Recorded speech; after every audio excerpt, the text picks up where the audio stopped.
Yang muncul di kalian apa tuh? Di layar kalian?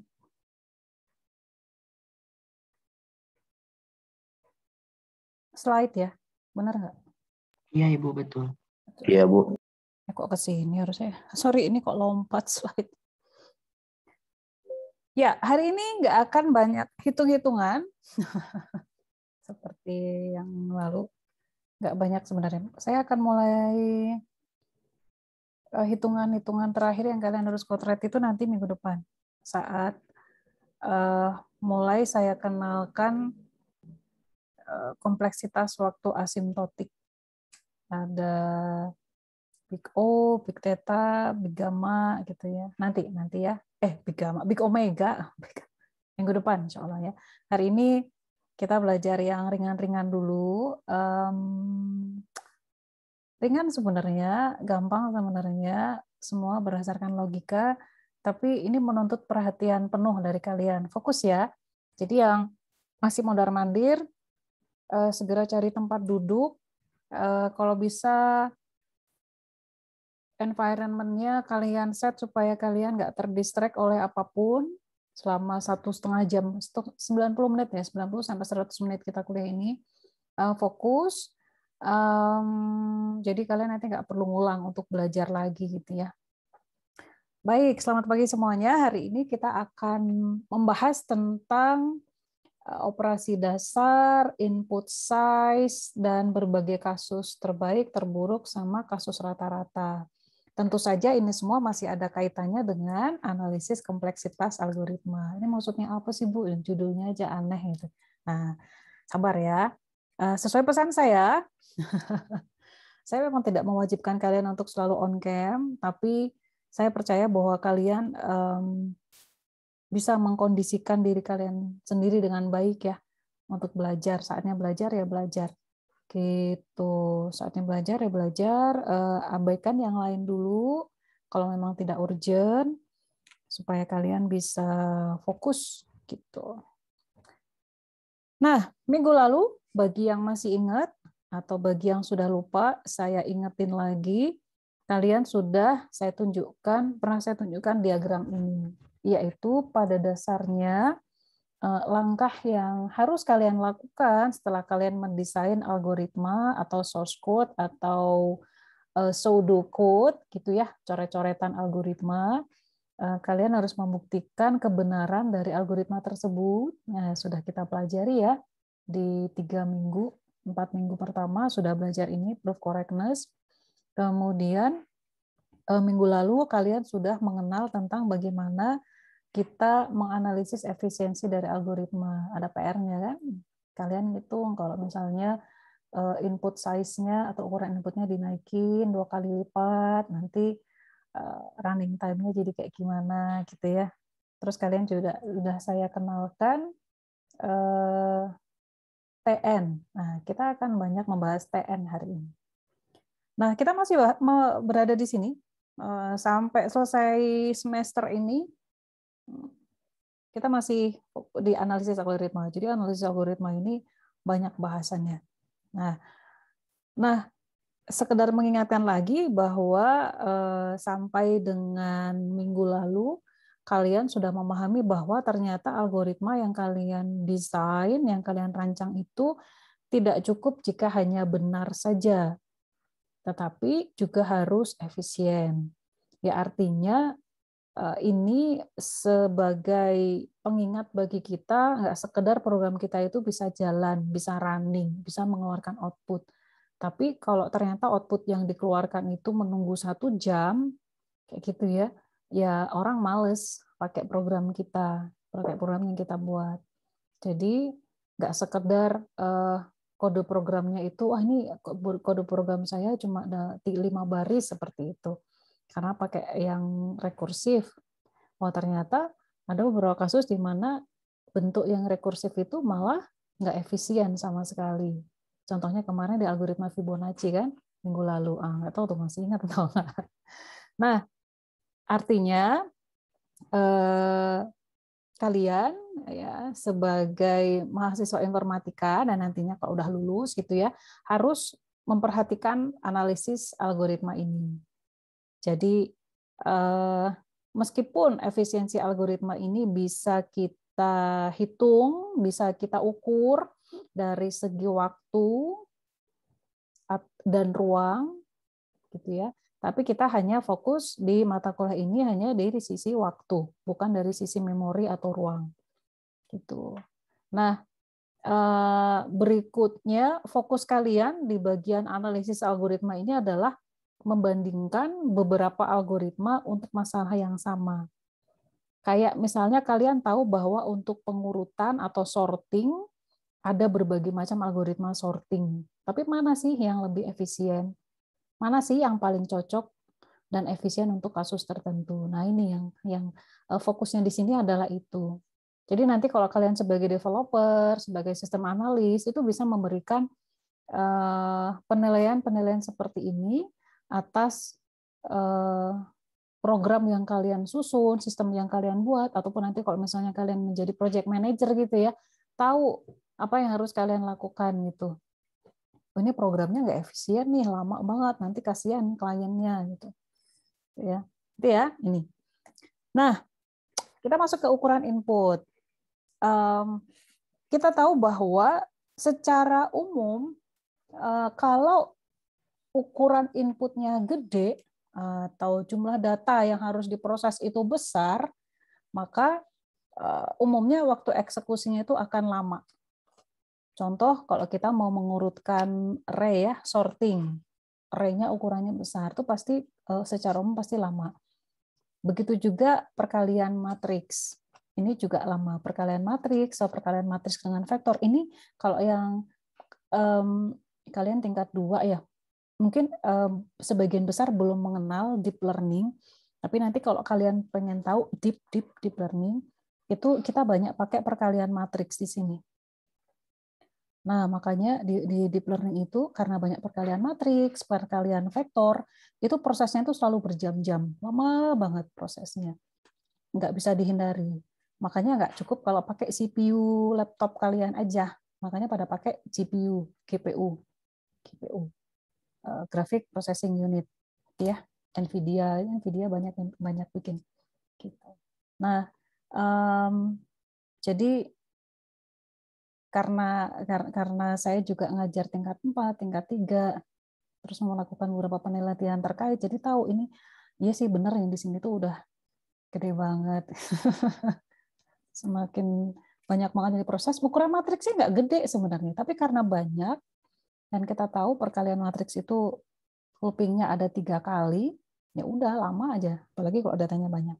Nah ini artinya apa sih yang bisa kalian ambil dari sini? Artinya si ukuran input atau input size ini atau jumlah data yang diproses oleh algoritma kalian ini memegang peranan besar yang berpengaruh pada efisiensi algoritma.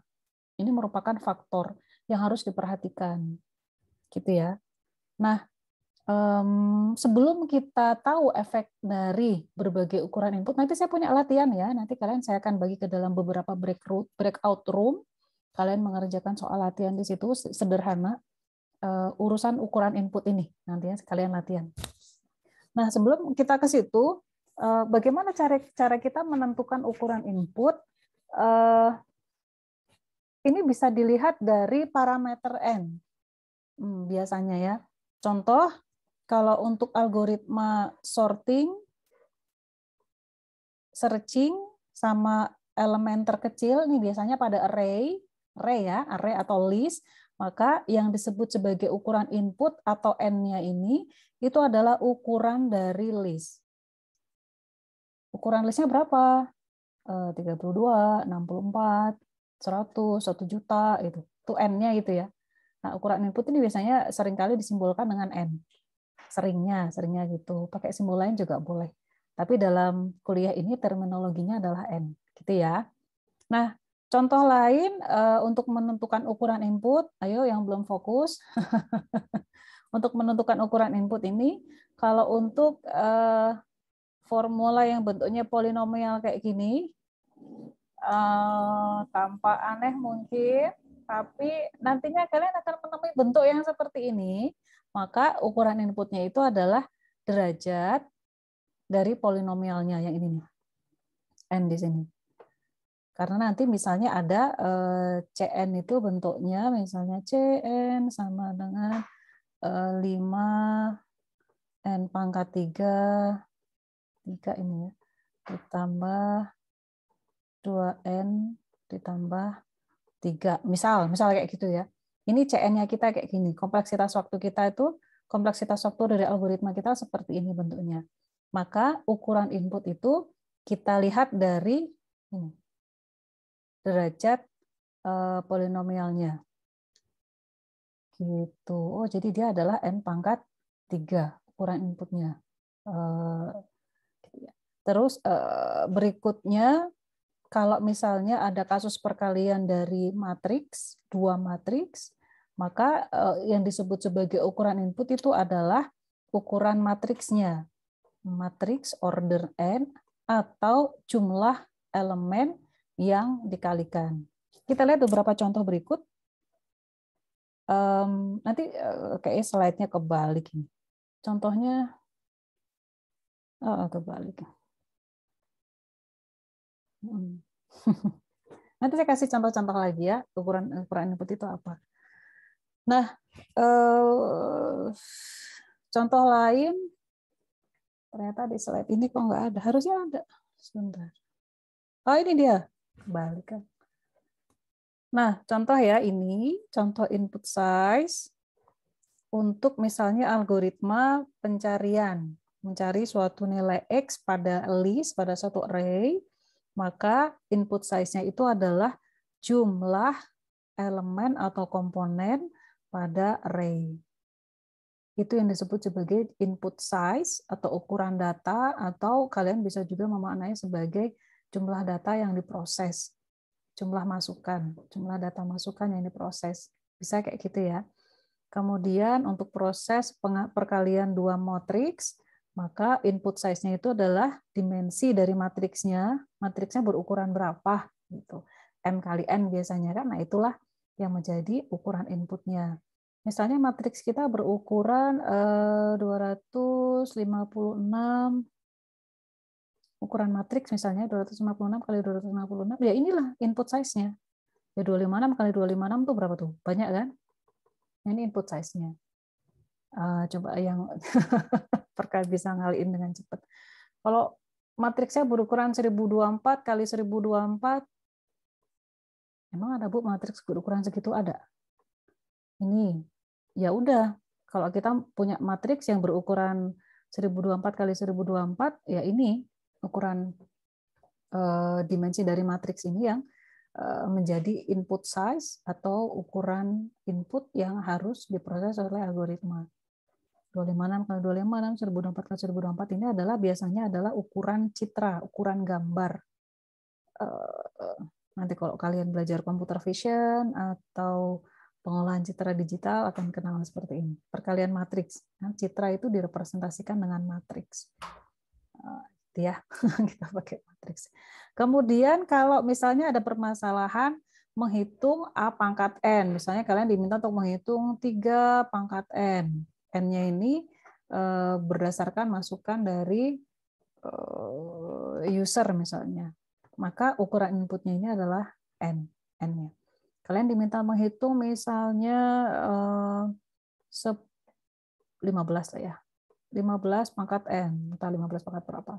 Kalian bikin algoritma untuk itu, maka input size-nya adalah N-nya itu. Atau contoh lain untuk permasalahan graf, maka yang disebut sebagai ukuran input atau jumlah data yang diproses adalah jumlah simpul dan atau jumlah sisinya. Gitu ya.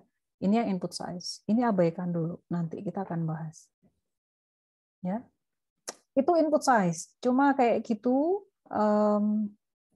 ini nanti akan berguna untuk kalian, definisi input size ini, di pertemuan-pertemuan berikutnya. Jadi jangan lupakan tentang input size. Gitu ya. Yuk, saya balik lagi. Ukuran input.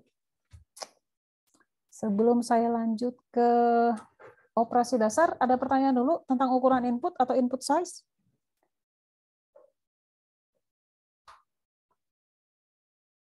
Enggak ya? Kalau diam berarti ngerti ya. Siap-siap nanti kalau saya tanya secara random. Siap-siap menjawab. Ini ngerti ini atau enggak? Ngerti, Bu. Ada yang bingung? Atau ada yang merasa ngerti tapi ternyata pas ngerjain soal nggak ngerti? Ah, sudahlah. Ya, kita bahas lagi ya. Ini yang kita belum sampai ke bagian yang menariknya.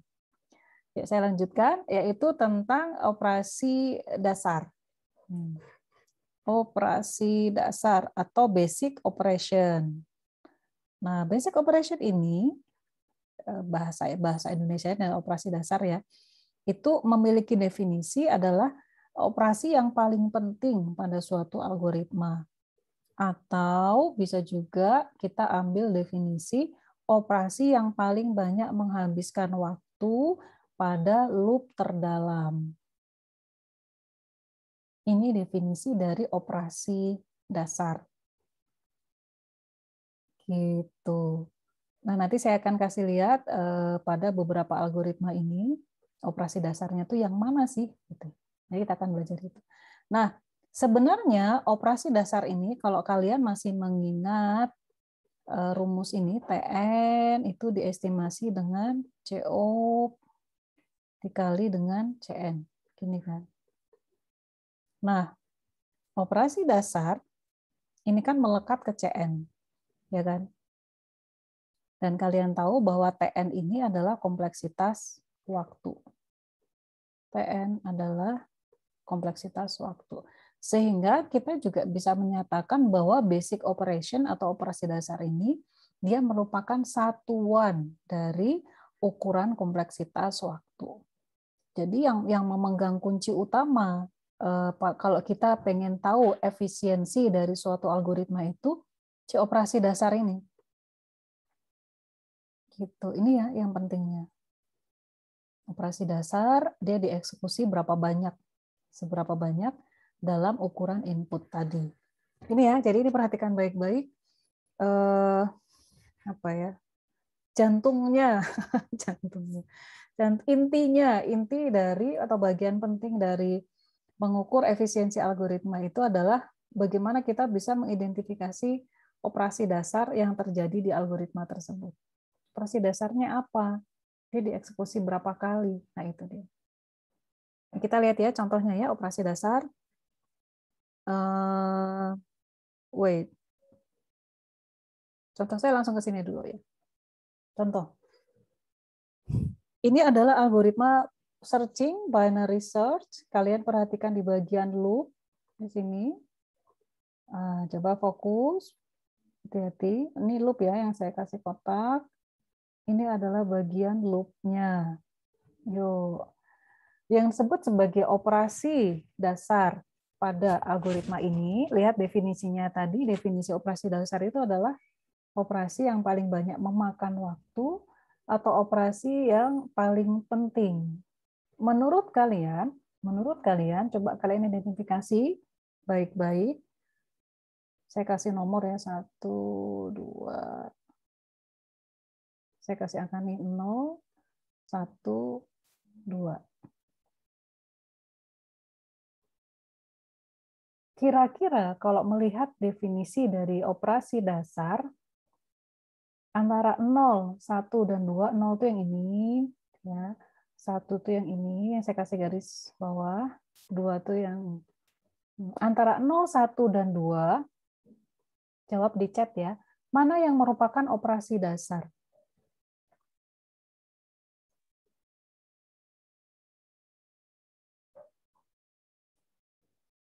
Definisi operasi dasar adalah operasi yang paling penting pada algoritma tersebut, atau operasi yang paling banyak menghabiskan waktu,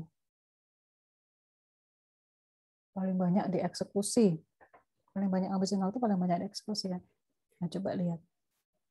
0, 1, 0, 1, 0. Coba lihat. Kok nggak ada yang milih 2? 0, 1, 0, 1. Karena binar itu 0 dan 1, Bu.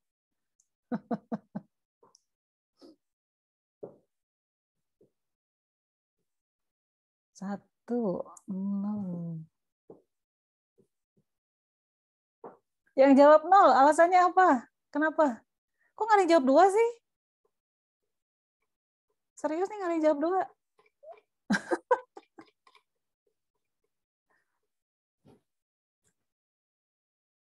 2? Alif Faidil, kenapa 1?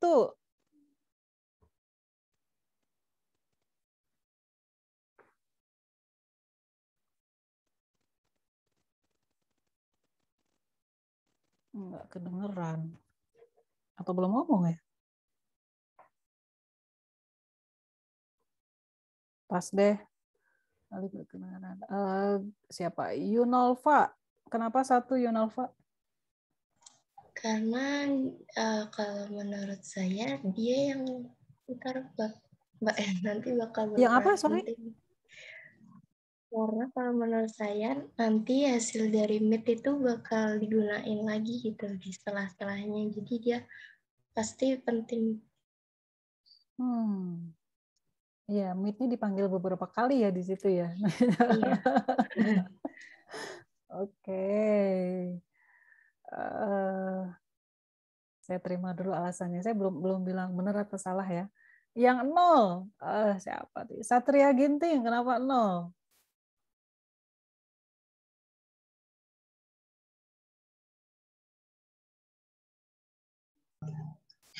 Kalau menurut saya Bu ya, karena ya kayak mengawali gimana ya? Ya kayak awal dari operasinya gitu. Awal dari operasinya. Oh, kurang dari sama dengan hari dan lokasinya sama dengan 0. Kok nggak ada yang jawab 2 sih? Kenapa kira-kira? Kenapa 2 nggak pernah kalian pilih? Nggak terpikir. Pengen tahu aja saya. Kenapa 2 nggak kepikiran untuk dipilih? Arya coba. Kenapa nggak milih 2 Arya? Karena menurut saya bukan 2 Bu. Bukan 2 ya. Kenapa bukan 2? Soalnya saya jawab 1 Bu.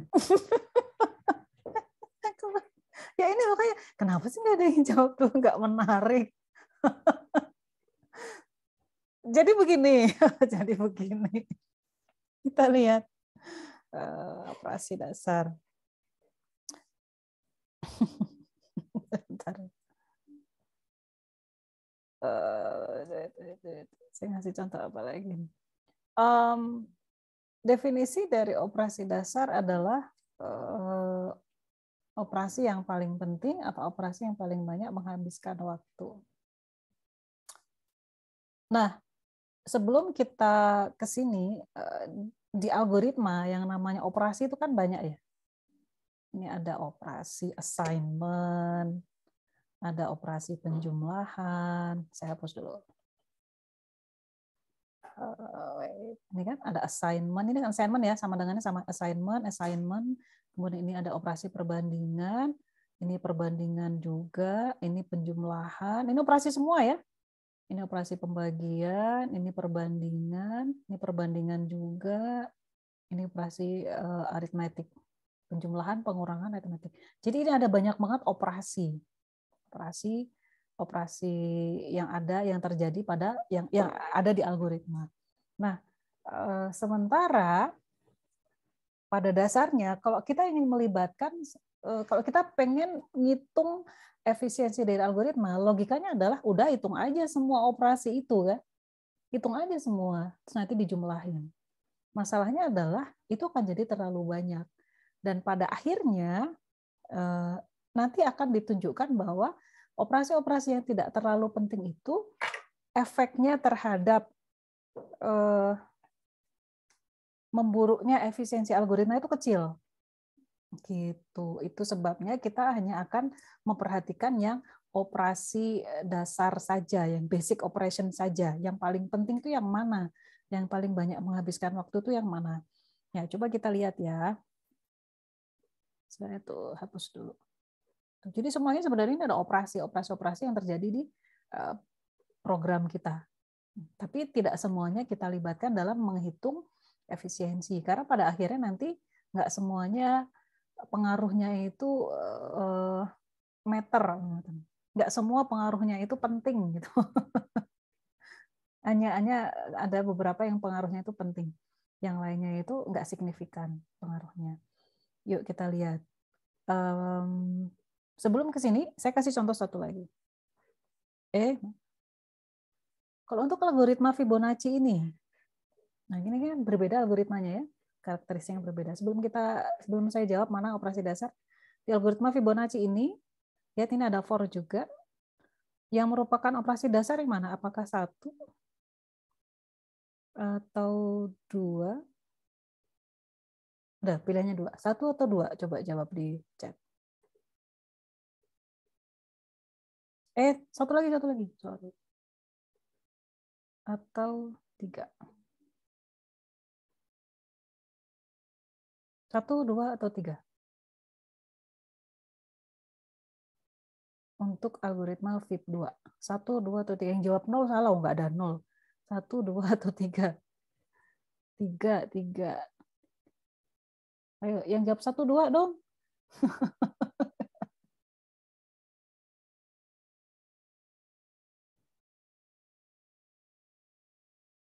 Tadi ini saya kasih angka dulu ya. Ini 0, 1, 2. 1, 2, 3. 1, 2, nggak ada yang jawab loh. Operasi dasar yang mana nih? Dua hal ini. Ini penting untuk bisa kalian menentukan yang mana operasi dasar, karena ini akan mempengaruhi bentuk dari CN yang harus kalian bangun dalam rangka menentukan TN atau kompleksitas waktu. Gitu ya. Nah, Fahri, kenapa jawab 3?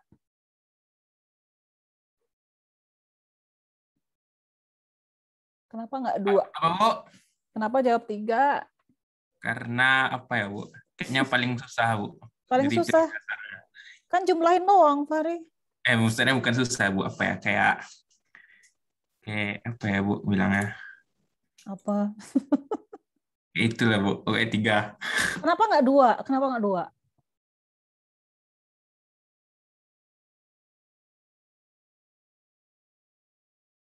Ada yang tahu kenapa bukan 2? Kenapa 2 nggak dipilih? Kenapa, Fahri? Sebenarnya masih bingung sih, Bu. Ragu.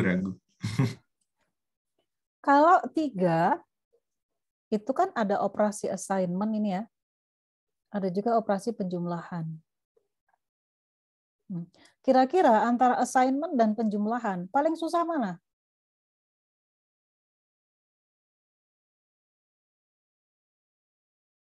Rifki Fahrizal, antara operasi assignment dan operasi penjumlahan, lebih susah mana dikerjakan oleh komputer?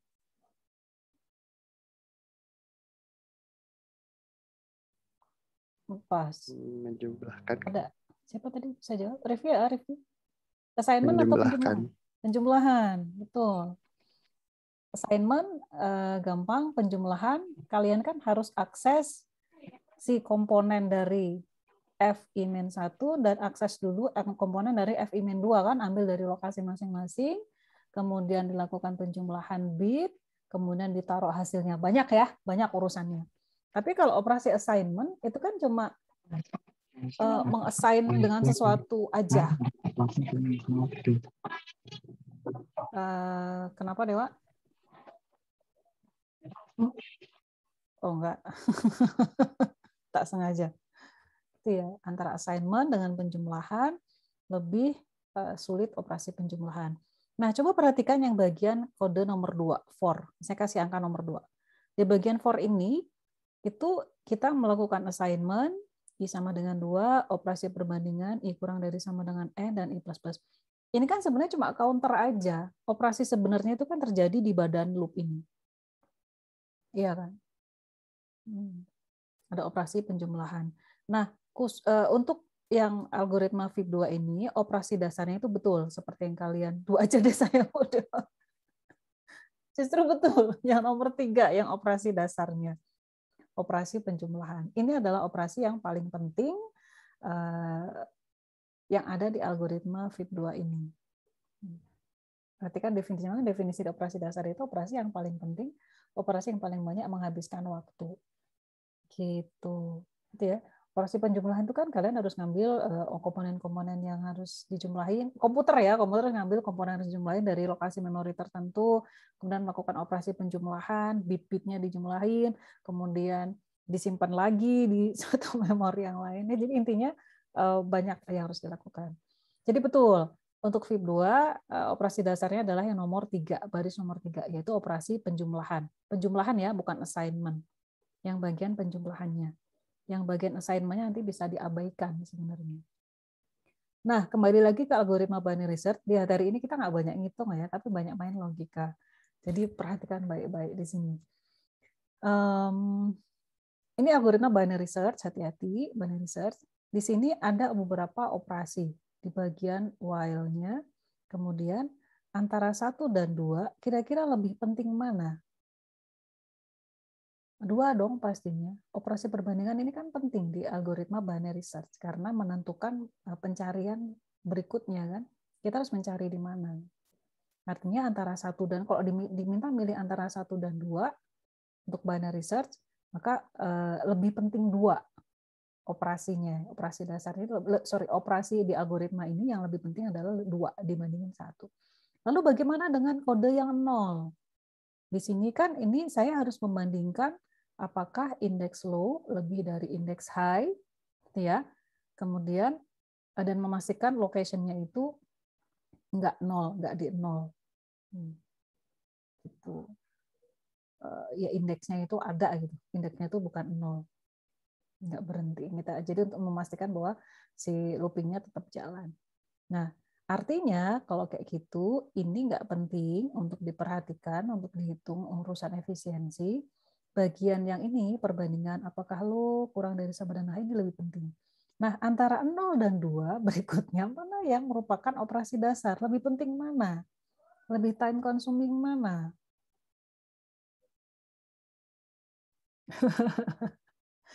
Nah, untuk binary search, jawabannya adalah yang 0. Ini ya 0.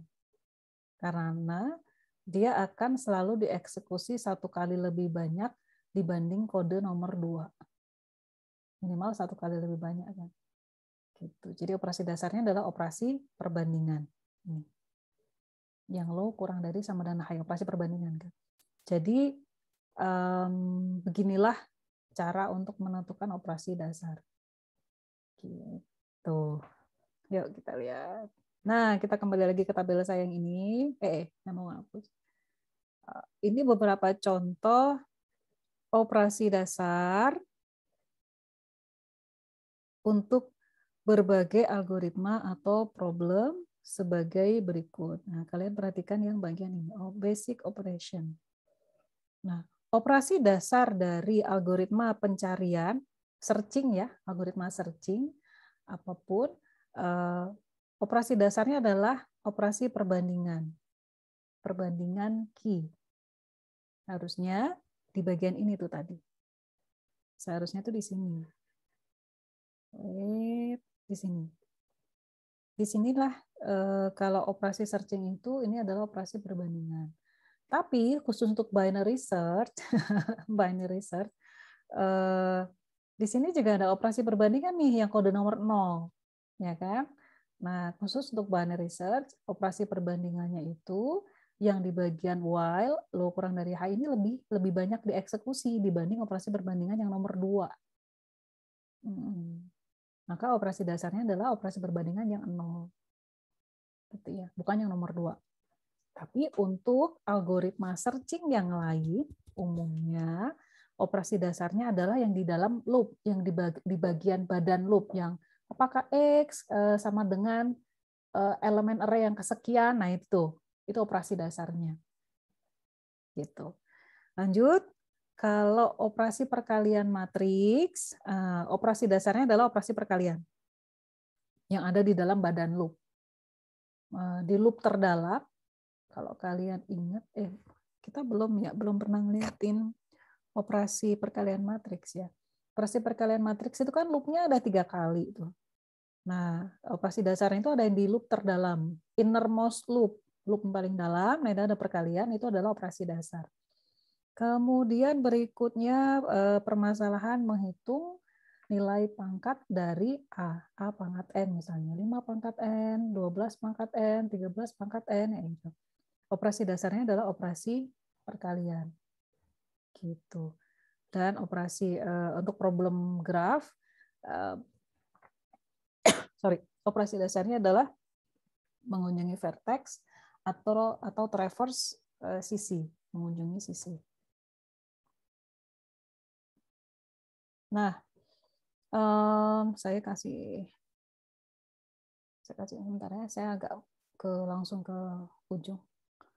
Ini perkalian matriks. Nah, di sini lihat. Lihat ya, loopnya ada 3 ya, perkalian matriks. Kita masih ngomongin operasi dasar. Abaikan yang ini dulu. Abaikan dulu. Lihat algoritmanya saja. Lihat ini adalah perkalian matriks. Matriks A dikalikan dengan matriks B, hasilnya disimpan pada matriks C. Lihat matriks C ini, lihat ada operasi di innermost loop, di loop terdalam ada operasi penjumlahan dan operasi perkalian. Nah, biasanya disinilah letak operasi dasar itu terjadi di bagian paling dalam loop. Nah, sementara ini tuh ada 2 tuh, penjumlahan dan perkalian. 2 hal ini bisa kita anggap sebagai operasi dasar. Jadi operasi dasarnya ada operasi penjumlahan dan perkalian.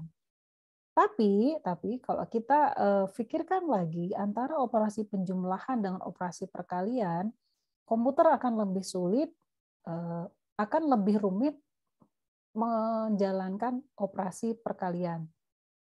Karena penjumlahan kan tinggal dijumlahin aja. Kalau perkalian kan dijumlahkan sebanyak berapa kali gitu kan, operasi perkalian. Sehingga nanti kita akan buktikan ya dalam matematis, pada akhirnya kita hanya memilih salah satu operasi saja, yaitu operasi perkalian. Operasi penjumlahan di sini kita abaikan pada akhirnya. Karena nggak signifikan nilai kenaikannya terhadap kenaikan efisiensi. Gitu. Kenaikan atau perburukan efisiensi nggak terlalu signifikan. Jadi kita cuma ambil yang paling time consuming, yang paling banyak ngabisin waktu. Nah, itu tuh operasi perkalian di sini. Gitu. Nah, nanti buktinya itu setelah UTS tuh. Nanti kita akan coret-coret, akan hitung-hitung. Pada akhirnya kalian akan bisa, oh itu tuh kenapa operasi penjumlahan dalam perkalian matriks itu diabaikan dalam penghitungan efisiensi. Gitu. Nggak tahu tuh, kalian ngerti nggak maksud saya? Contoh lain, ini sequential search. Ini ya. Ini searching yang sequential, lawannya binary search. Ini sequential kan, di mana di sini kan kalian harus membandingkan setiap komponen array dengan nilai yang dicari. Nih, saya mau mencari X pada array S, gitu kan. Nah, lihat di sini. Y location-nya kurang dari sama dengan N, artinya masih di dalam array. Terus elemen array S yang ada di indeks atau location tersebut nggak sama dengan X, maka yang saya lakukan adalah saya akan terus mencarinya sampai selesai.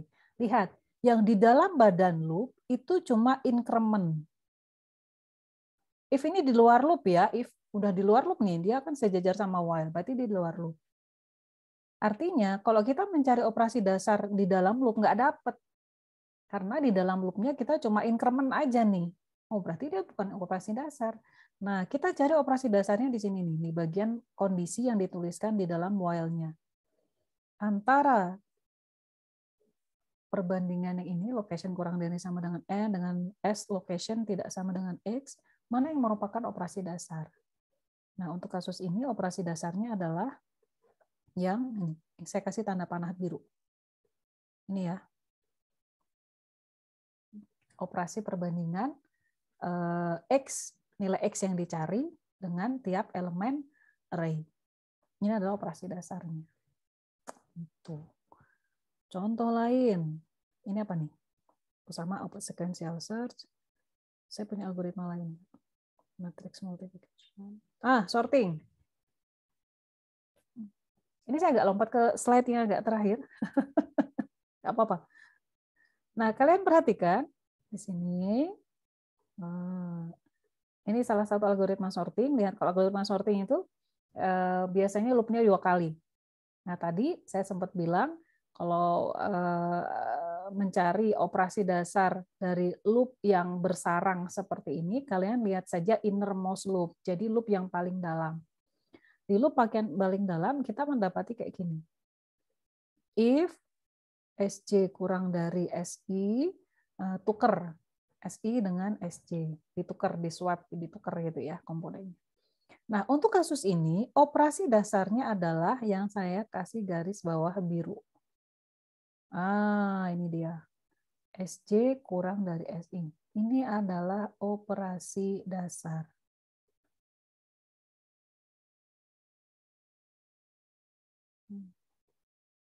Dia akan paling banyak dieksekusi di algoritma exchange sorting. Iya dong. Antara saya kasih angka ya 1 dan 2, yang paling banyak dieksekusi pasti 1. Karena 2 itu bisa terjadi kalau yang nomor 1 bernilai true kan. Artinya yang nomor 1 itu paling banyak dieksekusi. Nah, oke, itu contoh operasi-operasi dasar. Ada pertanyaan? Komentar lah, komentar. Ada yang berkomentar?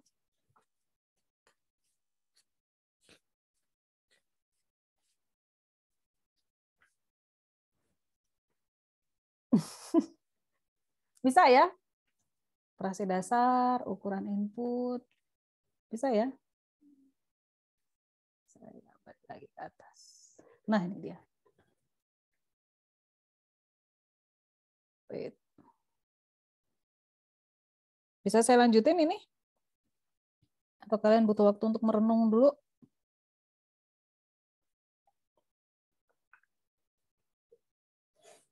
Kalau nggak ada jawaban artinya apa tuh? Ikut saya aja ya. Bisa, Bu, lanjut.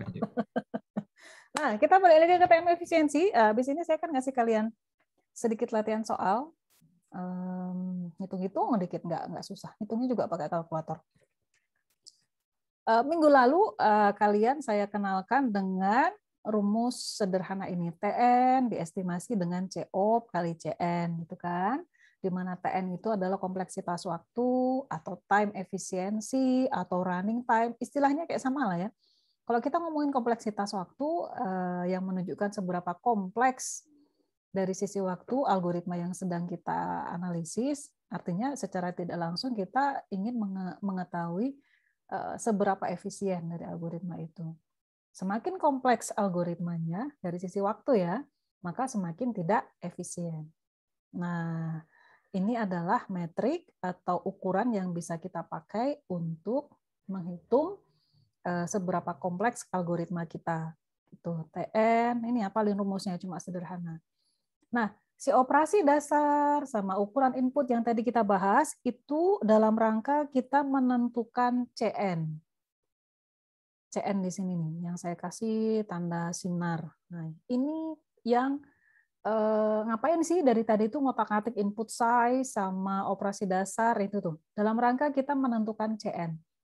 Kenapa kalian harus bisa menentukan CN? Sekali kalian bisa menentukan CN, maka kalian juga secara tidak langsung mampu menentukan seberapa efisien algoritma tersebut.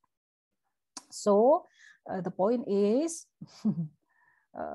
tentukan ukuran input dan operasi dasar dari suatu algoritma.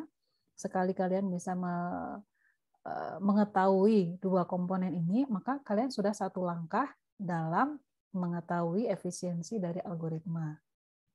Itu ya. Nah, di sini. Yuk kita lanjutin. Jadi ini minggu lalu saya sudah sampaikan bahwa pada dasarnya mengukur efisiensi dari algoritma dari sisi waktu ya. Saya tekankan berkali-kali dari sisi waktu. Artinya ya pada dasarnya kita menghitung berapa kali sih operasi dasar dieksekusi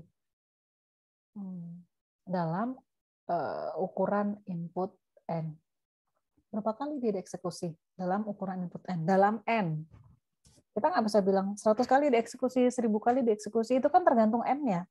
Kalau N-nya 1000, untuk mencari X pada suatu array, pakai sequential search, ya 1000 kali kan, maksimal, worst case-nya. Kalau ukuran inputnya 1 juta, 1 juta kali. Nah, masalahnya adalah kita kan nggak pengen menentukannya dalam nilai yang definitif begitu. Kita nggak tahu nih ukuran inputnya itu apa ya, makanya kita sebut N. Jadi pada dasarnya mengetahui efisiensi waktu, saya ulang lagi, kita menghitung berapa kali operasi dasar itu dieksekusi.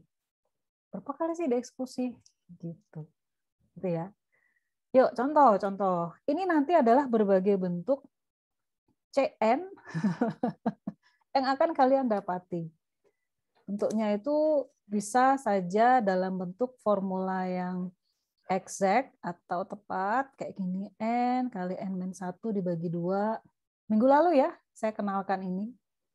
Pada saat kalian menghitung berapa kali kenaikan running time, gitu kan.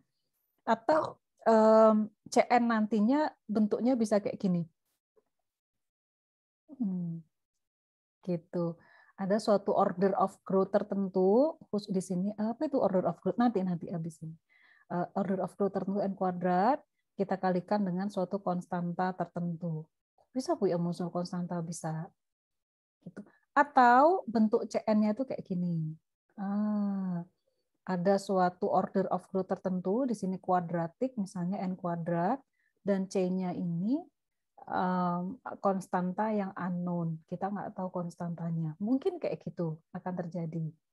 Gitu ya. Jadi ini beberapa bentuk CN yang akan kalian lihat nanti. Ya. Udah mulai kelihatan berbagai fungsi atau rumus-rumus dalam N, gitu ya. Fungsi dalam N. Yuk kita lihat. Jadi ini saya simpulkan sebelum kalian mulai latihan. Operasi yang dihitung hanyalah operasi dasar saja. Gitu. Nah, operasi dasar ini saya simpulkan lagi. Ada operasi khas, operasi khusus yang mendasari suatu algoritma atau memiliki kontribusi terbesar dalam kenaikan running time. Gitu ya. Make sense ya, karena kita kan mau ngitung efisiensi algoritma. Maka yang kita fokuskan ini aja. Gitu. Contoh, ini operasi perbandingan elemen, kalau pada pengurutan dan pencarian, searching dan sorting, operasi penjumlahan perkalian adalah algoritma matriks, algoritma perkalian matriks, dan seterusnya. Ini tadi sudah, ini sudah juga. Yuk contoh. Ini kemarin ini saya kasih PR juga tuh, kalian pasti udah tahu jawabannya. Saya punya insertion sort dengan CN-nya adalah C1 N kuadrat, saya punya merge sort itu C2 N log N. Kecepatan komuter A 1 juta instruksi per detik, kecepatan komuter B 10 juta instruksi per detik. Pertanyaannya, jika tadi konstantanya diketahui, berapakah waktu yang dibutuhkan oleh masing-masing komputer untuk mengurutkan bilangan sebanyak sekian? Udah ada PR ya? Udah jadi PR tuh. Kalian jawabannya gimana? Coba saya lihat. Meskipun soalnya saya ubah dikit. Kita lihat. Udah di PR-kan kan kemarin? Nah, udah saya kasih contoh. Ini juga.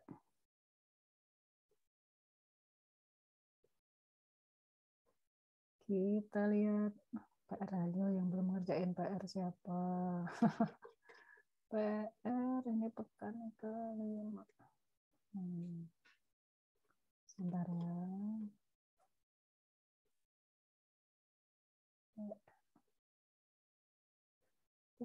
Sorry.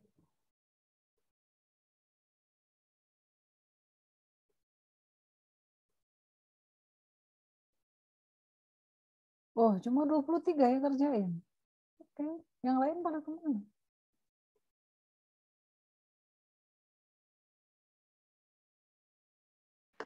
Deadline-nya hari ini kan, Bu? Oh, deadline-nya hari ini. Ya udah, saya nggak jadi ngelucukin kalau gitu. Lupa saya, kirain kemarin. Oke, pantas kok baru 23 orang. Nggak apa-apa Bu, dibahas aja Bu. Oh, enggak lah ya. Udah bisa kok kalian. Saya lihat sekilas tadi, oke udah pada bisa. Artinya dari soal yang ini atau dari studi kasus yang ini, kalian memahami bahwa, mana ya? Ini CN ya, kita sebutnya sebagai CN. Operasi dasar kan ini, operasi dasar. Jumlah operasi dasar memenuhi fungsi, jumlah operasi dasar untuk insertion sort sama merge sort itu berbeda kan. Nah, ternyata itu berpengaruh juga terhadap running time. Gitu. Jadi si komputer A dan komputer B ini kecepatan hardware-nya berbeda ini kan. Ini hardware ya, bisa mengeksekusi sekian juta instruksi per detik itu kan tergantung pada hardware tuh. Nah, dan dikasih apa itu? Algoritma yang efisiensinya berbeda. Maka di sini kalian bisa mengetahui, oh ternyata efeknya itu. Gitu. Jadi di sini udah pada bisa tuh. Nggak bisa tuh ya. Itu ya, efeknya tuh ke situ. Nah, nanti di kuliah ini kalian akan berusaha mencari tahu nilai CN. Nilai CN inilah yang kayak gini, bentuk-bentuk kayak gini nih, yang harus kalian bisa temukan jika diberikan algoritma. CN-nya itu berapa? N kuadrat kah? N log N kah? N pangkat 3, 5N pangkat 3, setengah N kuadrat, setengah N kuadrat minus 1, kayak gitu. Itu harus kalian temukan. Itu harus kalian infer dari algoritma yang diberikan. Gitu ya. Harus bisa menemukan bentuk CN jika diberikan algoritma. Gitu. Nanti sabar. Belum, sekarang belum. Nah, sekarang kita latihan dulu. Kalian ada berapa orang ini? 36. Saya akan bagi ke dalam breakout room randomly.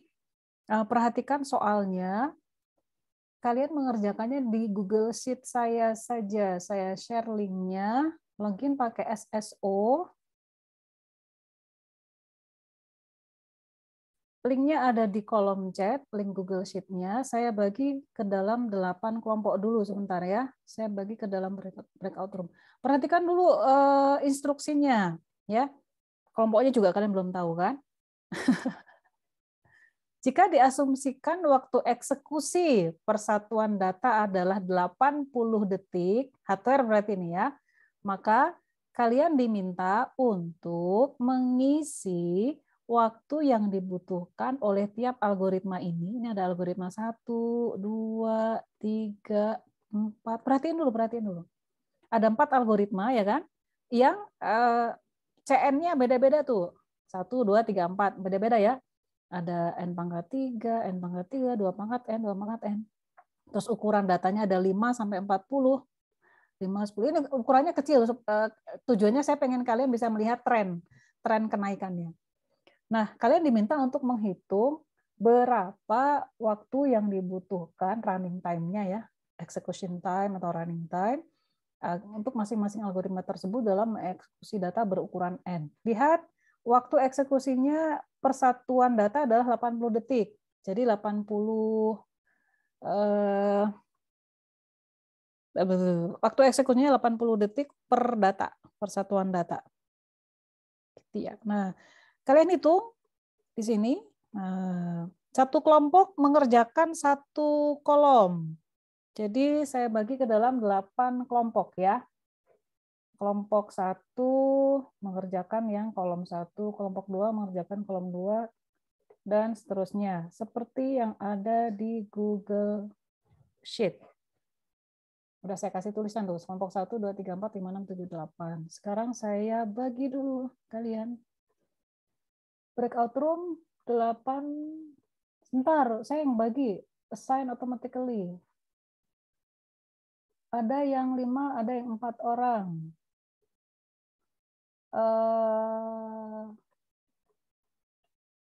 Nanti kalian akan masuk ke breakout room. Waktunya 15 menit saja ya.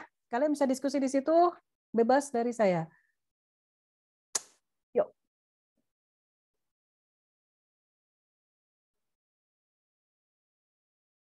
Silakan masuk ke room masing-masing. Ayo, yang nggak online, ketahuan. Ayo, masuk ke breakout room masing-masing. Kerjakan langsung di Google Sheet yang saya kasih ya. Login pakai SSO.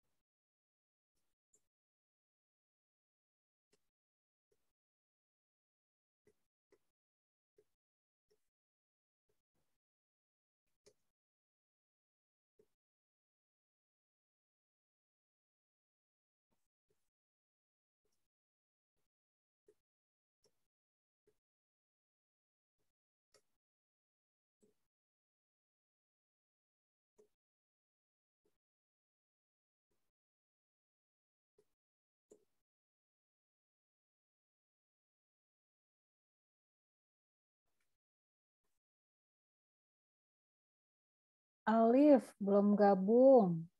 Masuk ke room. Segera. Siapa lagi yang belum masuk ke dalam room? Rizky Nurfikri, Eka Yahya. Mana nih? Segera masuk ke dalam room. Tuh kan, nggak di depan komputer atau laptopnya. Tahuan tuh. Satria Aji.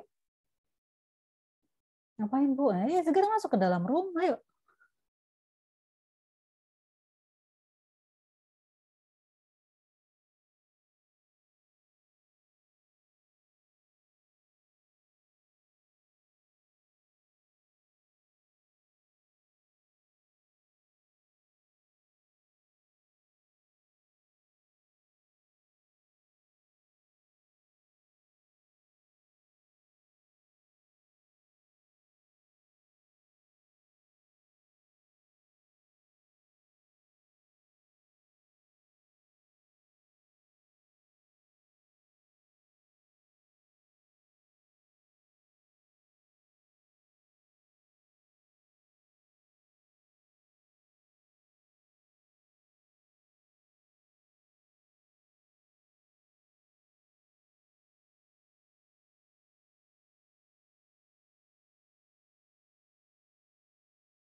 Eka, Alif Faidil, Muhammad Rizky.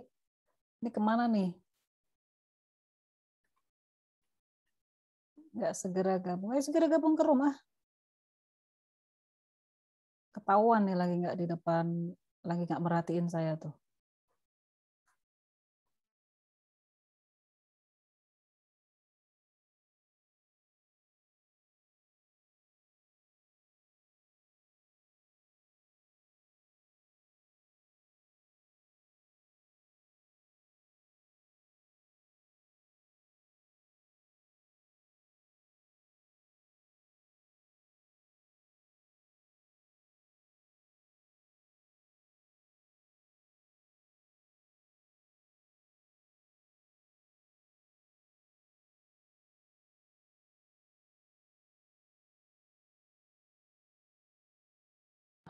Masuk ke breakout room supaya kalian bisa diskusi ya. Berapa nilai harus dimasukkan. Yuk, 10 menit lagi.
Alif, kamu tuh nggak tahu caranya menggabung ke breakout room.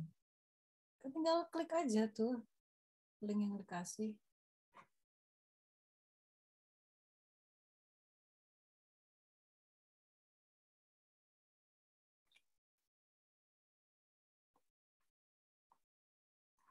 Fahri, kamu dari mana aja?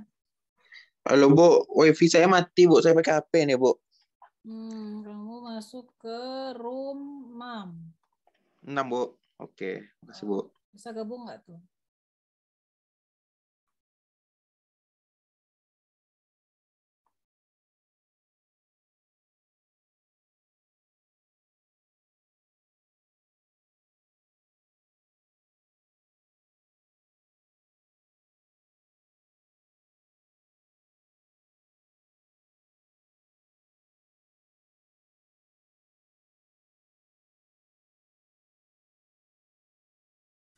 Rizky, Eka, kalian kemana? Segera gabung ke room, ah.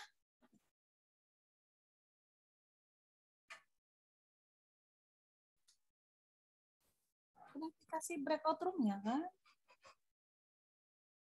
Ih, kalian mah kesel deh.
Isikan langsung di Google Sheet ya, langsung isi di situ.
Ayo, 3 menit lagi.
Baik, sudah kembali semua ke ruang utama. Ini kenapa belum diisi semua ini? Yuk, segera diisi. Atau pada nggak bisa?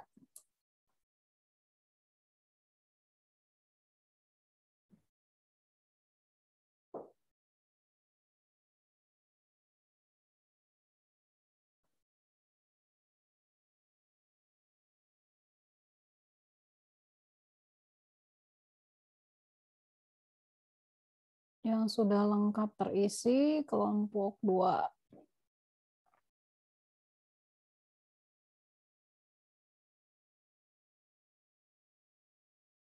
Terlepas dari benar atau salah ya. Saya belum ngecek.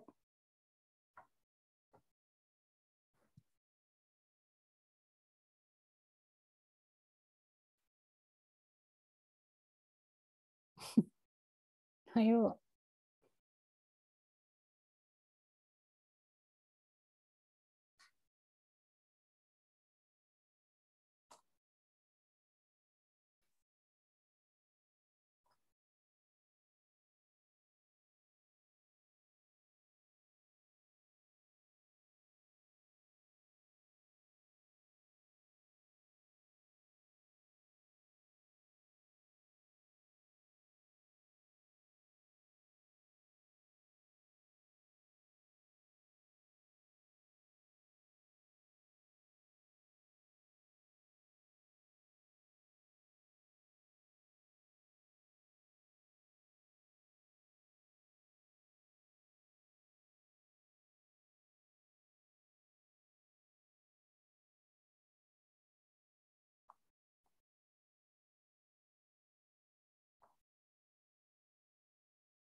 Sudah ya?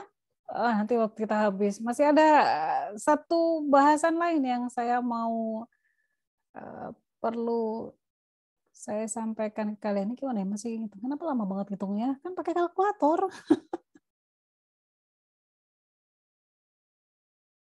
Nih, sebelum saya tutup akses Google Sheet-nya. Dalam 1 menit. Saya akan tutup aksesnya. Sebentar lagi kelas ini berakhir, saya akan tutup akses Google Sheet-nya. Yuk, kalian perhatikan yang ini. Kok ini? Wait, salah. Yang muncul di kalian grafik bukan? Iya, Bu. Ini adalah grafik dari 4 buah algoritma yang tadi kalian hitung berapa running time-nya. Di sini kan angkanya kelihatan ya, tapi grafik secara umum. Ini adalah tren kenaikan waktu running atau waktu komputasi atau running time atau execution time gitu ya, untuk 4 buah algoritma yang tadi kalian sudah hitung. Kalau kalian kan ngitung nilai angkanya yang konkretnya itu berapa. Nah, ini adalah trennya. Lihat 4 algoritma kan tadi kan ya. 10 pangkat minus 6 kali n pangkat 3. 10 ini bedanya cuma di sini. Pengali. Kemudian 2 pangkat n, ini 2 pangkat n dengan 2 pangkat n, bedanya itu di pengalinya sini 10 pangkat minus 6 dengan 10 pangkat minus 4. Lihat, kalau di sini ordenya sama-sama n pangkat 3, lihat trennya itu sama. Ke arah sana grafiknya gitu ya. Grafik 1 dan grafik 2, saya kasih angka deh. Saya kasih angka ya. Ini benar-benar pelajaran yang nggak ngitung tapi pakai logika kalian. Grafik 1 dan 2, lihat trennya itu mirip. Grafiknya mirip. Yang membedakan adalah kenaikan running time yang algoritma nomor 2 itu lebih tinggi karena ada faktor pengali di sini, 10 pangkat minus 4. Ya kan? 10 pangkat minus 4 itu kan lebih besar daripada 10 pangkat minus 6 kan? Makanya seiring dengan jumlah input datanya semakin besar, maka algoritma nomor 2 waktu komputasinya juga lebih tinggi. Nah, coba kita perhatikan yang algoritma nomor 3 dan 4. 2 pangkat N, 2 pangkat N. Lihat ya. Algoritma nomor 4 sama untuk jumlah input yang sama, misal saya ambil yang 25 nih. Ini ya 25 ya. Dengan jumlah data 25, lihat. Algoritma 4 waktunya jauh lebih lama. Waktu eksekusinya jauh lebih lama. Algoritma 4.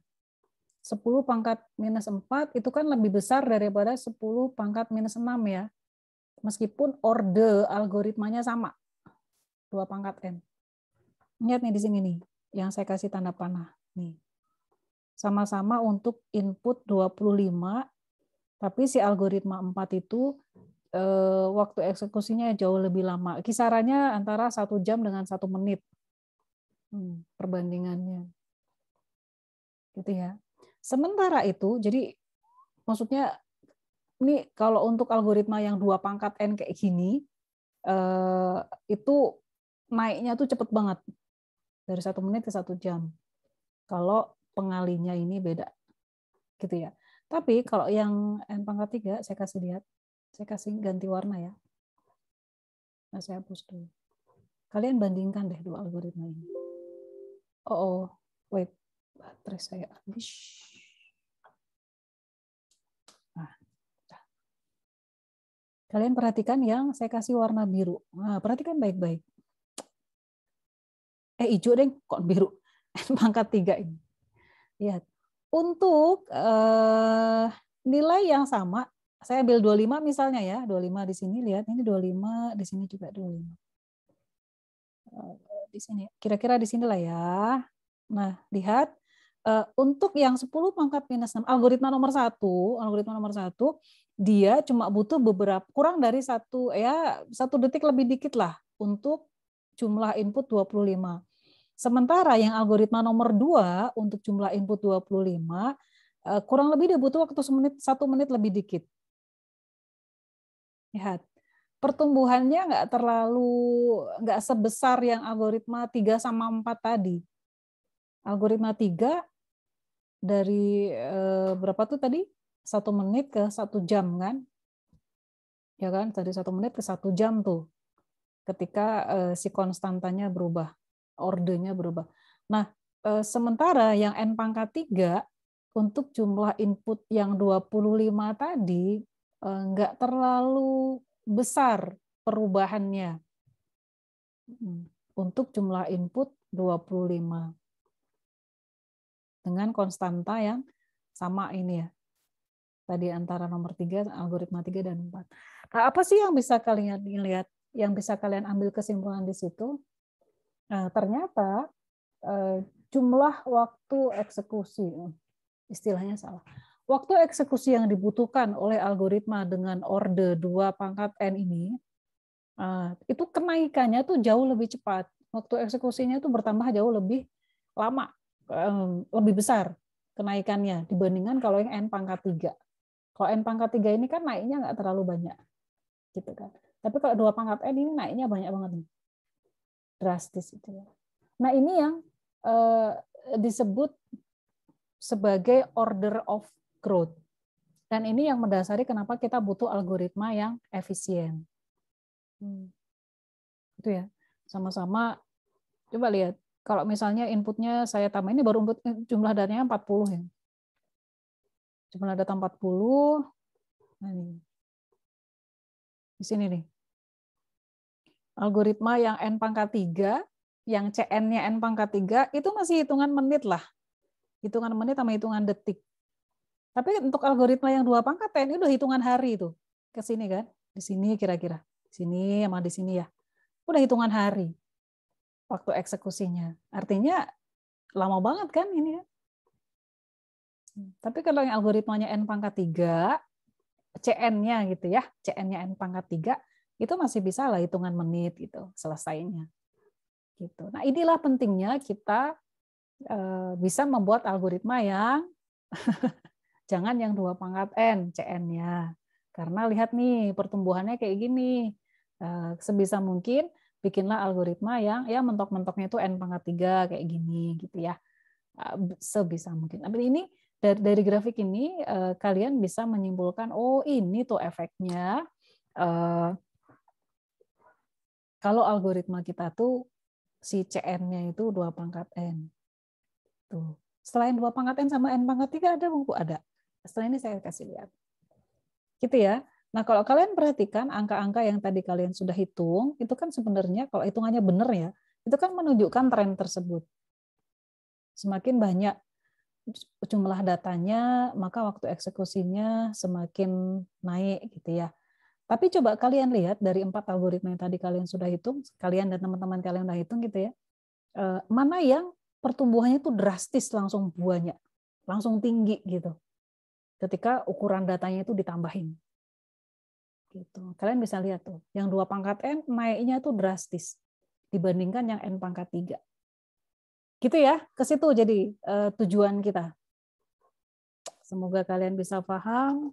Saya masih punya waktu sedikit lagi. Nah, saya mau nunjukin yang materi terakhir. Nah, order of growth. Order of growth ini bahasa Indonesianya apa ya?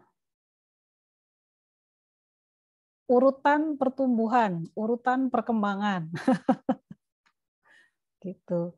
Jadi order of growth ini yang ingin ditunjukkan di sini adalah seberapa cepat sih algoritma itu berjalan di komputer jika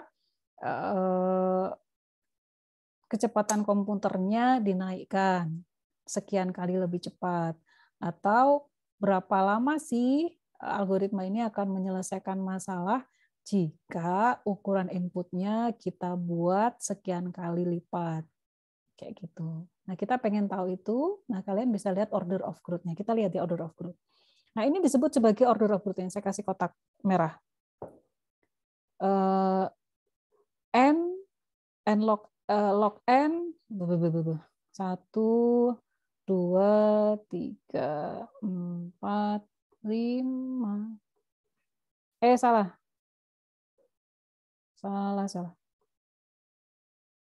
Saya kasih nomor supaya kalian gampang melihatnya. 1, 2, 3, 4, 5, 6, 7. Ini adalah order of growth yang menunjukkan tren perkembangan atau pertumbuhan waktu eksekusi untuk berbagai jenis nilai input dari 10 sampai 1 juta. Kalian lihat, saya punya 7 buah algoritma di sini. Ini bisa disebut sebagai CN ya, CN-nya kalian. CN. Lihat, kalau N-nya 10, jumlah datanya 10, saya pakai algoritma yang CN-nya itu adalah linear N kayak gini, maka ya dia akan sesuai dengan jumlah data saja pertumbuhannya. Tapi coba lihat, kalau kayak saya punya data N10, terus saya punya algoritma yang ini, 2 pangkat N, maka algoritma saya akan membutuhkan waktu 10 pangkat 3. Nah, kalau si datanya saya naikin 10 kali lipat jadi 100, untuk algoritma yang 2 pangkat N ini lihat pertumbuhannya drastis banget nih, kayak gini. Apalagi yang algoritmanya ordernya itu faktorial. Nah, udah nggak bisa dihitung nih, nggak enak nih, karena ini panjang banget. Untuk data yang 10 dia aja udah 3,6 kali 10 pangkat 6. Untuk ini data yang 100, algoritmanya membutuhkan waktu 9,3 kali 10 pangkat 157. Udah banyak banget, udah hitungan hari, hitungan tahun. Apalagi kalau yang datanya itu 1 juta, ini akan jadi berapa tuh di sini? Pertumbuhannya cepat banget. Beda ya, lihat ya. Kalau yang log N ini kan pertumbuhannya kecil tuh. 3,3, 6,6, 10, 13, 17, 20 gitu. Kalau yang natural tuh juga sedikit. Yang n log n ini lumayan. Yang n kuadrat udah mulai naik. Datanya semakin besar, pertumbuhannya juga semakin gede, gitu ya. Jadi semakin ke kanan, maka ketika kita menambahkan datanya dibikin 2 kali lipat lebih banyak atau 3 kali lipat lebih banyak, maka itu akan berefek ke pertumbuhan waktu eksekusinya. Lihat. Gitu ya. Ada yang pertumbuhannya linear, kayak nomor 2. Ada yang pertumbuhan waktu eksekusinya itu logaritmik, kayak nomor 1. Ada yang pertumbuhan algoritmanya kuadratik, kayak yang nomor 2. Ini kan n kuadrat. Ada yang kubik, ada yang eksponensial, kayak nomor 6. Dan ada yang terakhir ada yang faktorial. Jadi macam-macam ya, harus hati-hati. Ini efeknya. Kenapa kita harus membuat algoritma yang tidak terlalu kompleks? Semakin ke kanan, saya ulang lagi, panahnya ini, semakin ke kanan, ini artinya semakin kompleks, semakin tidak efisien. Gitu ya, semakin kompleks, semakin tidak efisien. Gitu, semakin ke kiri berarti semakin sederhana algoritmanya dan semakin efisien. Tapi mungkin nggak kita selalu bisa mendapatkan algoritma yang maksimal itu di nomor 4 CN-nya? Mungkin nggak? Di sini. Kompleksitasnya itu mentok di sini nih. Menurut kalian mungkin nggak?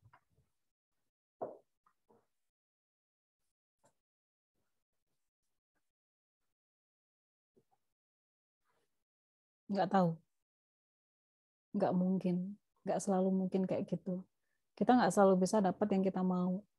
Jadi kadang-kadang kita akan dapat algoritma yang n pangkat 3 atau 2 pangkat n kayak gitu. Nah, ya udah kalau udah mentok di situ ya hardware-nya yang harus dinaikin. Algoritmanya udah nggak bisa diapa-apain lagi, gitu ya. Nah, ini adalah order of growth. Intinya adalah di sini menunjukkan pertumbuhan waktu eksekusi atau pertumbuhan kompleksitas algoritma, gitu ya, seiring dengan pertumbuhan jumlah data. Lihat, yang paling sederhana yang logaritmik sama linear ya. Logaritmik itu yang nomor 1, linear itu yang nomor 2.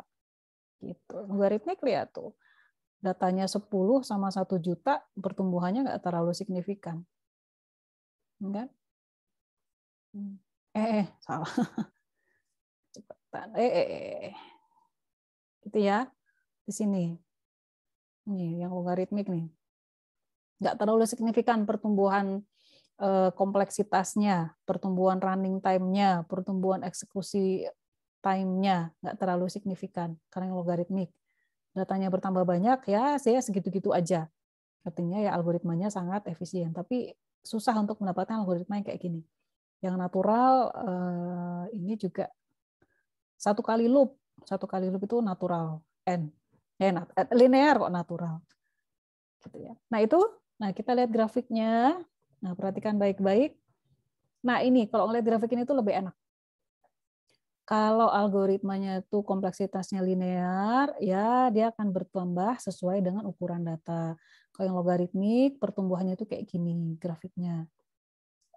Linear yang ini, sorry. Tadi jumlah data yang bawah tuh kan udah mulai.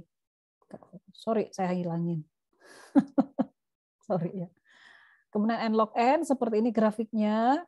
Kalau misalnya saya punya data 64, lihat tarik garis ke atas. Lihat. Kalau algoritmanya logaritmik, dia cuma butuh waktu sekian, gitu kan. Kalau algoritmanya linear, dia butuh waktu sekian. Kalau algoritmanya dua pangkat n udah nggak kelihatan tuh. Dia butuh waktu berapa lama lagi, gitu ya. Jadi ini efek dari efisiensi algoritma yang harus kalian capai. Ini nih, supaya kalian tahu. Oh, kayak gini, Bu, ya. Efisiensi algoritma, ya. Nah, terakhir, bahasan tentang best case, average case, dan worst case. Jadi, pada dasarnya untuk setiap algoritma yang kalian analisis, untuk mengetahui efisiensi itu bisa dilihat dari 3 kondisi. Kondisi terbaik, kondisi terburuk, dan kondisi rata-rata. Yang disebut sebagai kondisi terbaik itu adalah efisiensi yang didapatkan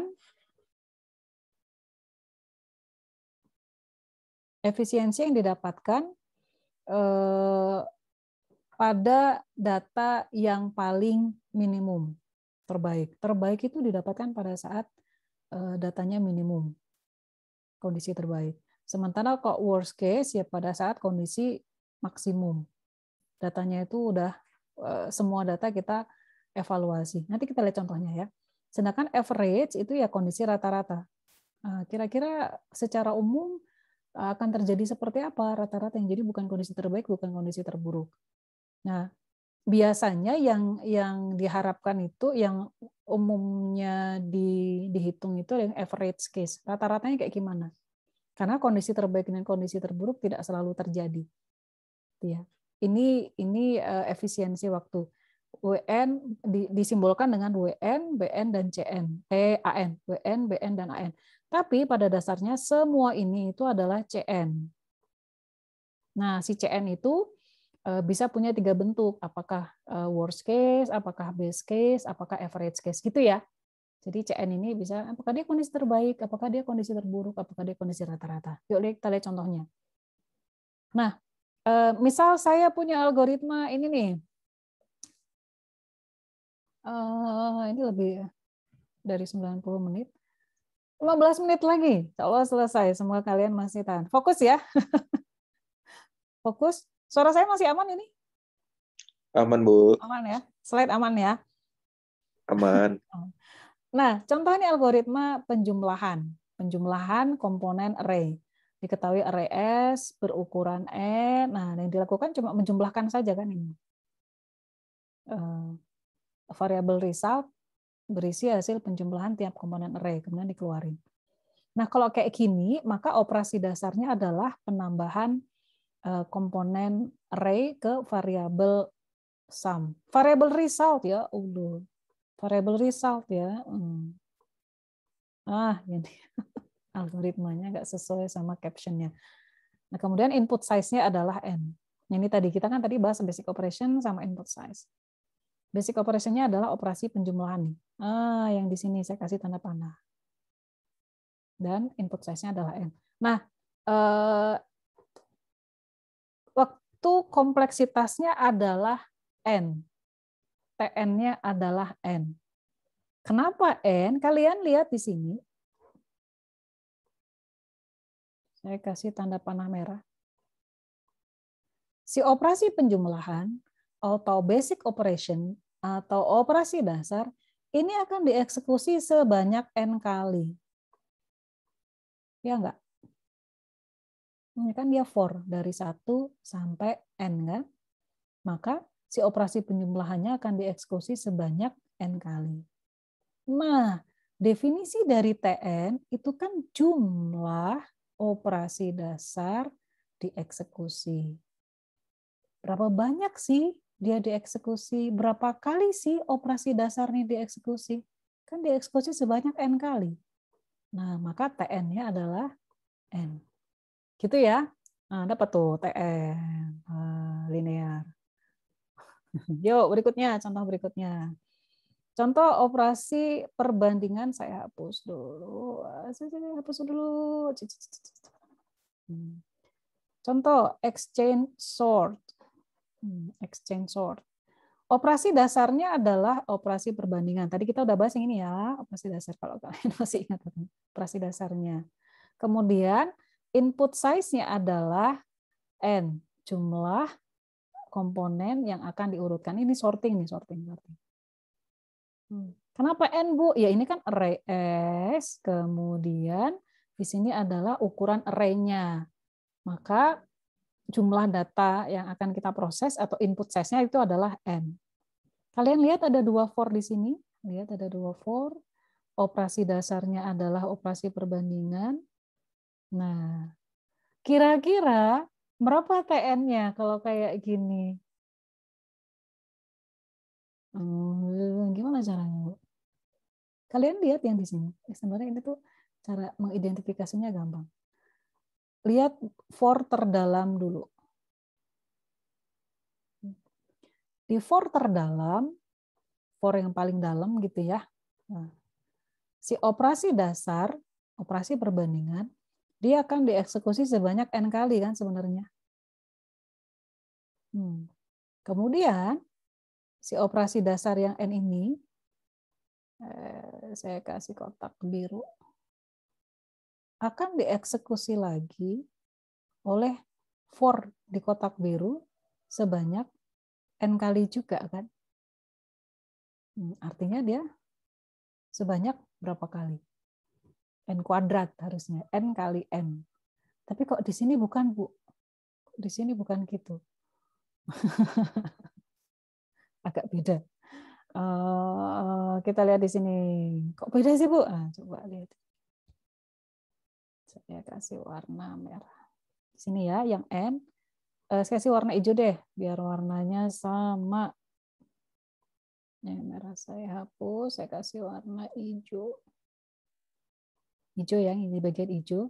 Di sini dieksekusinya pada saat I sama dengan 1, pada saat I sama dengan 1, loop kita yang bagian dalam loop hijau, dia akan mengeksekusi operasi dasar sebanyak N-1. Kenapa N-1? Karena ini mulainya dari I plus 1. Kan dikurangin berarti ya N-nya. Dia nggak akan sebanyak N, tapi N-1. Nah, pada saat I sama dengan 2, kita bisa menebak operasi dasarnya akan dieksekusi sebanyak N-2. Kenapa? Karena di sini pasti akan jadi, I-nya kan jadi I sama dengan 2. Sini berarti J mulai dari I plus 1, 2 ditambah 1 kan berarti 3. Dan seterusnya. Gitu ya. I sama dengan 3, maka operasi dasar yang di loop terdalam akan dieksekusi sebanyak N-3. Dan seterusnya. Ini kita lakukan, maka saya kan bisa punya kayak gini. Oh, berarti yang terjadi adalah N-1 operasi dasarnya kan pada saat I sama mana bolpen saya.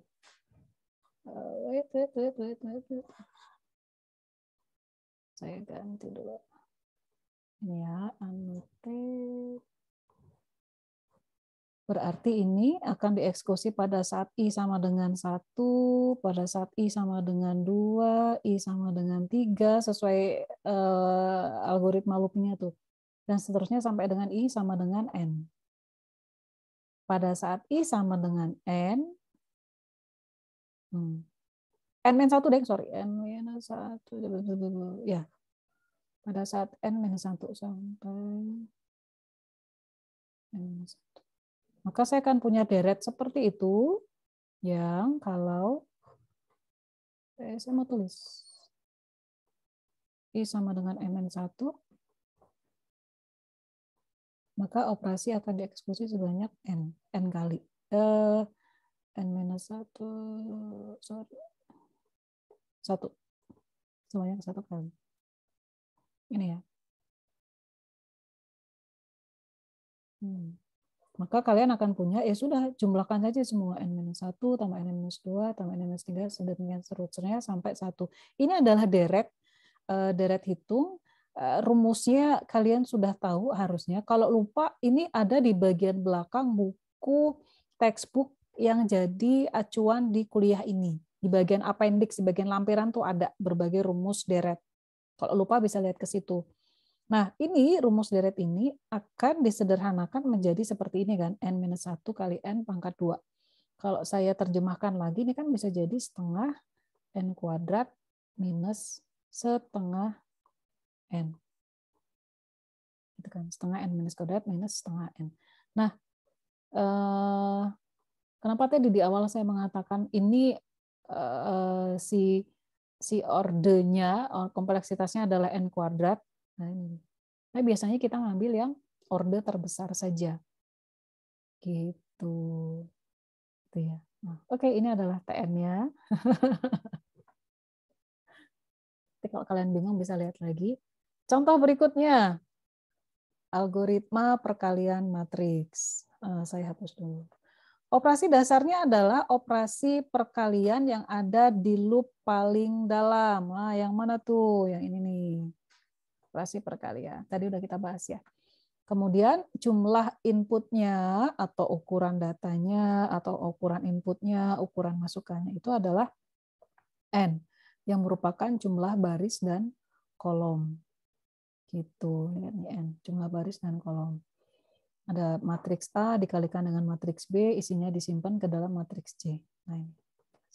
Kalau kayak gini kan artinya yang operasi dasar, saya kasih tanda merah, kotak merah. Ini akan dieksekusi sebanyak N kali. Kemudian yang di bagian kotak hijau ini akan dieksekusi sebanyak N kali, kan? Terus terakhir yang kotak biru, ini juga dieksekusi sebanyak N kali. Maka kalian akan punya TN-nya itu adalah N pangkat 3. N kali N kali N. N pangkat 3. Ini umumnya kalau loop-nya ada 3 kayak gini, bersarang 3 seperti ini, maka si efisiensinya akan sesuatu seputar N pangkat 3 kubik. Gitu ya. Nah, kita masuk ke worst case. Tadi yang rata-rata kayak gitu. Atau every time, disebutnya every time. Ya, umumnya kompleksitas waktunya kayak gitu. Nah, sekarang ya worst case. Worst case itu kayak gimana sih, Bu? Worst case yuk kita lihat. Perhatikan, saya tahu kalian udah capek. Nah, harusnya lebih capek saya karena saya ngajar. Lebih capek saya, Bu. Saya harus merhatiin nih, Bu. Di tengah lawan rasa kantuk. Lihat gini. Ini worst case complexity, worst case time complexity. Ini maksudnya berapa kompleksitas waktu pada kondisi terburuk. Perhatikan, ini adalah algoritma sequential search. Kalau kita ngomongin analisis kompleksitas algoritma, maka kalian nggak bisa lepas dari harus memperhatikan algoritmanya. Sequential search, saya punya array S.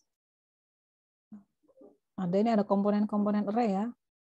Misalnya ada komponen array seperti ini. Ini misal contohnya adalah 3, 10, 5, 17, 1, ini 10 maksudnya. Yuk perhatikan baik-baik. 2, 6. Misal, S saya adalah seperti ini. Array saya adalah seperti ini. Maka, kalau saya mencari X sama dengan 28, saya nggak akan bisa dapatkan kan? X-nya nggak akan ketemu. Nah, disebut worst case itu karena ketika saya mencari X 28 tadi, saya harus menelusuri dan membandingkan 28 tadi dengan semua komponen S. Saya harus melakukan itu. Saya harus bandingin semuanya tuh. Artinya, kondisi terburuk, kompleksitas waktu terburuk untuk algoritma sequential search ini terjadi pada saat saya harus mencari suatu bilangan yang tidak ada di array tersebut. Kalau nggak ada, ya karena nggak ada, maka saya harus menelusuri semua komponen array. Itu disebut sebagai kompleksitas waktu terburuk. Nah, kompleksitas waktu terburuknya untuk algoritma ini adalah WN. Ini dia, WN. W worst ya, kompleksitas waktu terburuk, yaitu N. Oh, jadi N itu kompleksitas waktu terburuk. Iya, terburuknya adalah N. Yang terbaiknya kayak gimana? Nah, ini. Terbaiknya adalah kalau mana terbaik? W1. Kok malah ya ini ya, yang terbaik adalah 1. Ada yang bisa tahu kenapa 1? Langsung ketemu. Sekali saya ambil komponen pertama untuk dibandingkan, saya langsung bisa menemukan bilangan yang saya cari. Nah, makanya kompleksitas yang terbaiknya adalah 1. Nah, kalau kompleksitas rata-ratanya kayak gini. Jadi N kali 1/N, rata-rata kan, rata-rata ini average case time complexity ini, kalau misalnya saya punya bilangan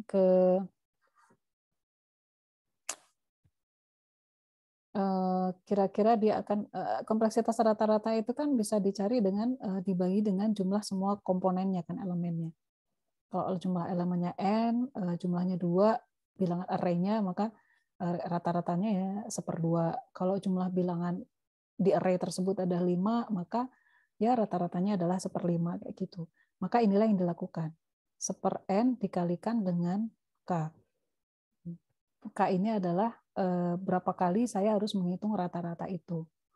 Nah, pada akhirnya kita akan mendapatkan angka seperti ini, n+1/2. Ini adalah rata-rata kompleksitas waktu pada algoritma sequential search. Nah, itu contoh, habis ternyata slide saya. Contoh kompleksitas waktu untuk kondisi terbaik, terburuk, dan rata-rata. Sayang sekali waktu kita habis.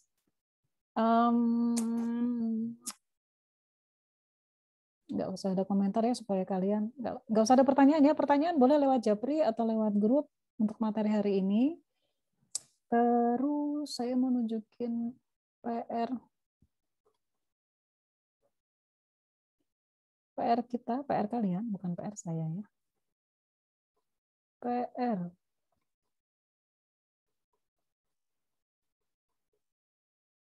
PR untuk pekan ke-6, ada nggak PR? Saya siapin nggak? Pekan ke-6. Ada kok PR. Ada PR.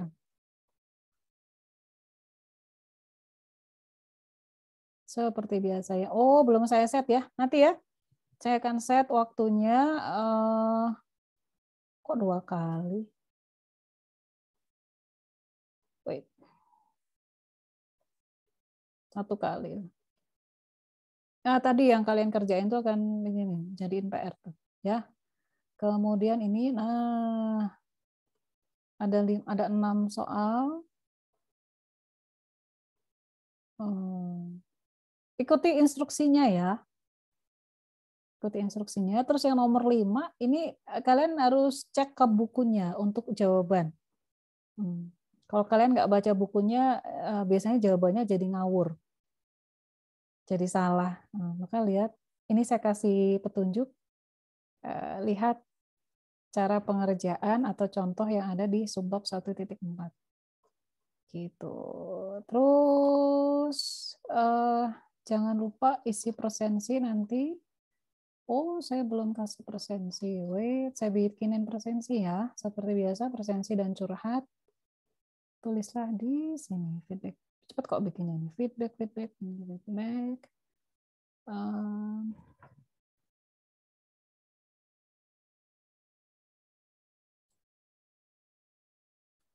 Presensi dan curhat.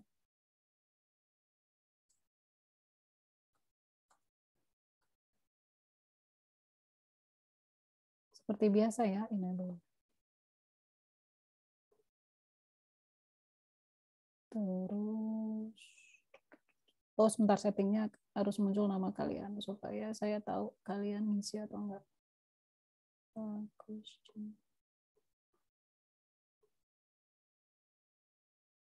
Yuk, presensi dan curhat udah bisa diisi. Template sama oh ini.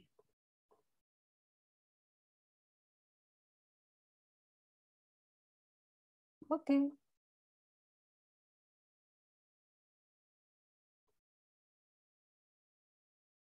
Pertanyaannya 2 ya, seperti biasa, apa yang telah dipelajari, apa saja kendala kesulitan perkuliahan di pekan ini, gitu ya.